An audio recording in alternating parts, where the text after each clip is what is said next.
you getting into masters at UC San Diego, and San Diego is a great school. And I think you dropped out to pursue this direction of startups and all. So why don't you talk a little bit about what made you appear for the exams of GRE and apply for the masters, and how the offer of startup world made you drop that thing altogether. Yeah. So, I was a very academically oriented person, right through like even in my younger years, then in college. I always wanted to go into deep tech. I always wanted to build something that the world has never seen before, but can completely transform the way our lives are lived today. Um, AI is something that was very fascinating to me, and it has so many applications. You have in computer vision, self-driving biology, space. AI can touch every single part of our economy. So I wanted to do something great in AI, and like most of like the good work that happens in AI, like fundamental innovation, does not happen in India. So, like, that's the truth. Like, we need to accept that and change that, but that is how it is today. So, my incentive for applying for a master's was to ultimately pursue my PhD. Like, I wanted to pursue a PhD in a combination of AI and aging.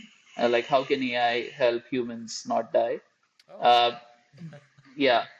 It was like a fairly early journey. Like of course, I had just applied for my master's, but this was like my life goal of doing that. So I got in. I got in. I had filled the counseling. I had like booked my tickets. Like we were in the last steps of all the logistics, and um, I got this offer from this startup in India that was growing pretty rapidly. It was a legal tech company. It handles like 10% of India's legal tech and compliances. And at the same time, a slight tragedy occurred in my family. Like my grandfather was dying, so I thought like this is the right time for me to maybe stay in India and try my luck at doing something that is um, could generate some generational wealth for myself so that I could invest in doing crazy ambitious projects in the future. And so that was the logic behind not going. If I went, then I would be spending 2 years studying something. And yeah, another thing was that I looked at the curriculum and I kind of realized like with my exposure, so I was already working as a pretty senior data scientist in self-driving vehicles, mhm. and we were doing some cutting edge work with some of the top people in AI field. Some of the people we worked with are the first people in the world to train deep neural networks. Oh, How, yeah. So I looked at the curriculum and I felt like a lot of the things that are being taught is something I've already kind of implemented to a much deeper level in my professional experience.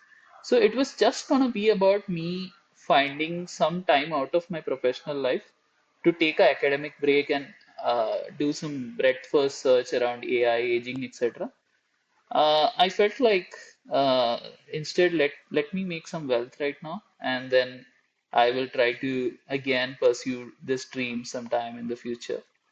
And still, my long-term aim would be to never die, and hopefully one day build an AI that can help me figure out the secrets of the human body that can make that happen.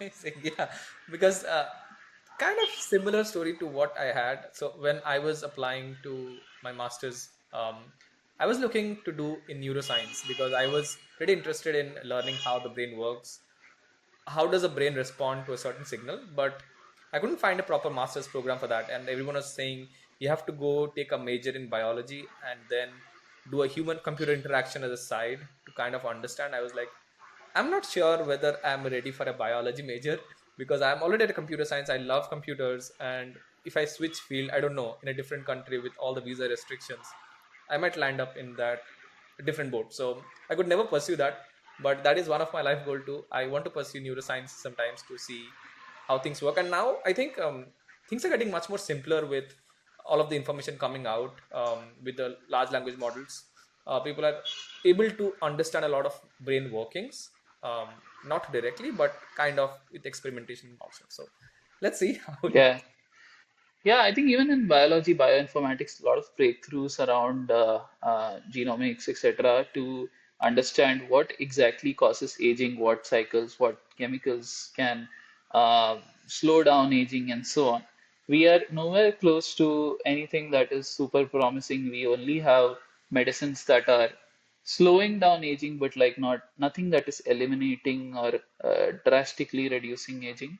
Um, but having said that, AI brings a lot of excitement to this field. I do feel that it is one of the most fundamental problems humanity faces, one of the most important problems that we face that we continue to ignore because most of us are gonna live a fairly healthy life due to modern medicine and all of that. And only towards the very end are we gonna experience death and things like that. So we ignore this problem till we face it.